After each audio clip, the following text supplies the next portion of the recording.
बघू शकता तुम्ही एवढं नुकसान होत आहे, दर दिवशी एवढं नुकसान. तर नमस्कार मित्रांनो, आजच्या व्हिडिओमध्ये सर्वांचं मनपूर्वक आभार.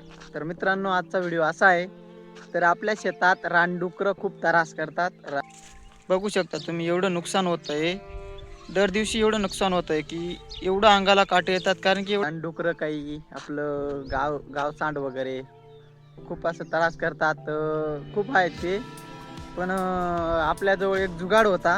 त्या जुगाडने आपण त्यांना सर्व म्हणजे जसं आपण शेतात उभा आहे असं वाटतं त्यांना, मुका प्राणींना, भटक्या प्राणींना. बघू शकता तुम्ही आता काय जुगाड बनवला आहे मी. हे पहा, म्हणजे या असे गोंट्या टांगून ठेवल्या आहेत मी शेताच्या या बाजूला आणि इकडून येतात बरं का ते गुरं. म्हणजे डुक्कर वगैरे ते रात्री येतात आणि या कांद्याला नुकसान करतात, या कांदा पिकाची. त्याच्यामुळे आपण 1 2 हा एक 3, तिकडे एक 4 5 असे 5-7 गोंट्या, म्हणजे पांढरी गोंटी बरं का, पांढऱ्या कलरची गोंटीच आहे फक्त. म्हणजे रात्री कसं बास होतं त्या आपला गुरांना किंवा आपलं ते गाव सांड वगैरे त्यांना. म्हणजे कोणी उभंच आहे बा इथं माणसं, म्हणजे आपल्याला असं वाटतं की डायरेक्ट आपणच शेतामध्ये रात्रभर उभा आहे असं वाटतं. म्हणजे मी पण चमकावून जातो रात्री या बघून. म्हणजे काय ते झोपेमध्ये भास होतं एक माणसाला. त्याच्यामुळे शेतकरी हा जुगाडी पण आहे, तेव्हा पण जुगाड करू शकतो आणि काही पण जुगाड करू शकतो. शेतकऱ्यासारखं डोकं कोणालाच नाही, इंजिनिअरिंग डोकं आहे त्याला. म्हणजे डोक्याचा इस्तेमाल करायचं काम एक शेतकरी करू शकतो.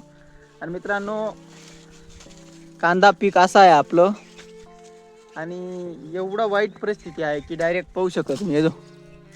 हे कंप्लीट 25 ते 30 दिवसापासून एक खूप वातावरण निघलं आहे डायरेक्ट. म्हणजे असं बिघड झालं आहे वातावरणामध्ये. कांद्याला आतापर्यंत 2 फवारणी मारली गेली तरी सुद्धा कांद्याला काहीही रिझल्ट नाही. जे आहे तेच आहे, पूर्ण करपा, हिरपचं मवा भरपूर आहे. म्हणजे लागवडीपासून तर आजपर्यंत एकरी 25 ते 30 हजार रुपये खर्च आला आहे. शेवटपर्यंत एकरी 50,000 रुपये खर्च येतो, पण शक्य नाही की या वर्षी 50,000 रुपये शेतकऱ्यांनी निघेल बा असं. जरी वातावरणाने साथ दिली तर निघू शकतात, पण अवकाळी वगैरे आत्ताच चालू आहे, तर पुढं आपल्या हातामध्ये काय येणार आहे हे खूप वाईट वाटतं या परिस्थितीने. पाहू शकता तुम्ही, खूप वातावरण आहे.